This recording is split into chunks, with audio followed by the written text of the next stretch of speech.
ఎవరికి వచ్చింది?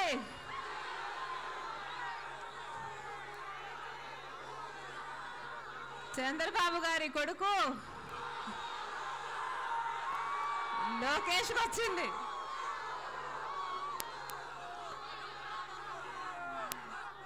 ఈ పప్పు గారికి కనీసం జయంతికి వర్ధంతికి కూడా తేడా తెలియదు. ఒకటి కాదు, రెండు కాదు, ఏకంగా 3 శాఖలకు మంత్రై కూర్చున్నాడు ఈ పప్పుగాడు.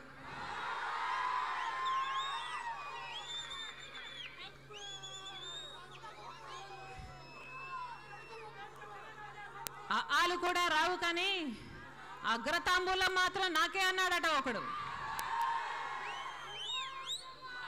ఒక్క ఎన్నిక కూడా గెలవలేదు పప్పు గారు, ఒక్క ఎన్నిక కూడా గెలవలేదు. 3 శాఖలకు మంత్రట. ఏ అర్హత ఉందని, ఏ అనుభవం ఉందని చంద్రబాబు గారు ఈ పప్పు గారిని జనాల నెత్తిన రుద్దారు. చంద్రబాబు గారిని అడుగుతున్నాం, ఇది పుత్రవాత్సల్యం కాదా?